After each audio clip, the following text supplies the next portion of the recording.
America pivots against on immigrants. Again on immigrants. Those days are over, Trump said this week, warning American tech giants hiring workers in India. He did come into office with a promise of crackdown on immigration, but undocumented in immigration. Even on that signature policy, public opinion now decisively soured. Similarly, companies tapping into Indian talent and skill set would hardly accept his threats passively. In recent polls, only 20 to 30% of the public support his major immigration initiatives, like rounding up undocumented immigrants without criminal records, building huge internment, internment camps, deporting people to countries like El Salvador and South Sudan without any judicial processes.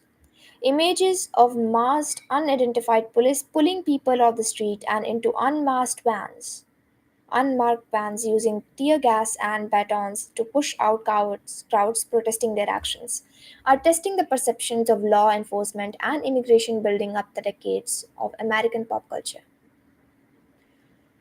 Public support for mass deportations was never high. There is widespread understanding that major sectors of the US economy rely on cheap labor from the Mexican and Central America. But Americans did harbor the belief that there were legions of criminal undocumented immigrants on the street of US cities, just waiting to be picked up.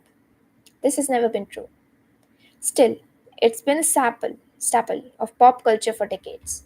So it's natural that people believe it. From the 1950s until the 1980s, the stock bad guys were communists. In the 1990s, they were Islamic terrorists. Today, they're Mexican drug cartels.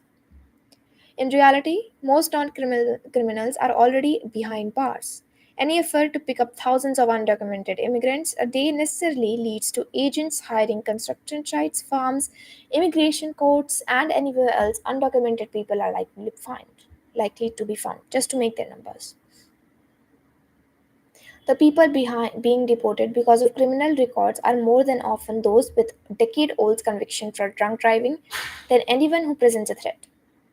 It means that plenty of the people in USA in the country legally, and even US citizens who had some agents think that the look might be undocumented, get caught up in the dragnet with some winding up deported.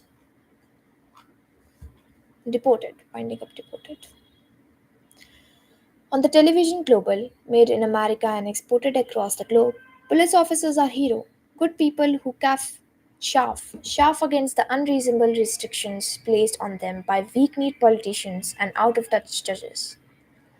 American audiences cheered on the Clint Eastwood's Dirty Harry, solving mysteries by shooting the bad guys, or 24 Jack Bauer, torturing the suspects to get info out of them. The longest running scripted show on the US TV is about police in a six crime unit who bend and break rules to get justice because they just care about the victim so much. In these shows, internal affairs, police units take that route out, abuse, and corrupt in the ranks, are universally the villain. This sort of pro police content has been labeled co propaganda, co propaganda, and has been effective in reinforcing positive views on police. The nature of their work means that those positive views are especially important to police. Generally, we evaluate government agencies by how well they do their job. A portal service that's working delivers packages quickly and undamaged. A good trained system runs frequently and on time. But police forces can't be evaluated in that way. If the crime rate goes down, is it because the police did a good job or is it because the economy has improved? The rising crime rate is the fault of police? There's no way of knowing. In the light of this, police forces can only justify their budget by convincing people they above reproach, even if there isn't any evidence that they're making a difference. In this event, In this effort, endless propaganda on TV and movies has been priceless. If the cops most people see are fictional heroes and the fictional bad cops are rare and quickly rooted out, It's easy to convince people that real police should be viewed the same. Aggressive immigration raids around the country have been called those beliefs into question.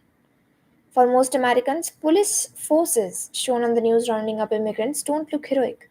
They look like the bad guys. Faceless, nameless, more like the stormtroopers, serving under Darth Vader in Star Wars than the heroes of a story. Again, pop culture depictions play a critical role. We're supposed to identify with the heroes, so we see their faces. The mask on Iron Man and Spider Man conveniently come off so we can see their emotions. It's the bad guys who cover their faces, so we won't feel bad when the heroes mow them down. Of course, there's more going on than just the disconnect between what Americans have long believed about police and what they're seeing on the news and in their social media feeds. Per Pew data, about a quarter of US adults are now afraid that they or someone they know might be deported. That number may seem high, but given that 28% of people in the US have at least one parent who's an immigrant, it's surprising that it isn't higher. Normally, public backlash against a policy would cause the administration to reconsider. But the recently passed budget allocates billions for more enforcement agents and bigger internment camps. So we're likely to see more aggressive immigrations enforcement and even a bigger backlash. Trump, of course, is barred from seeking re-election. What's not certain is that the Republicans who have to face voters will want to see be seen as supporting these policies. GOP is already facing an expected blue wave in next year's midterm elections.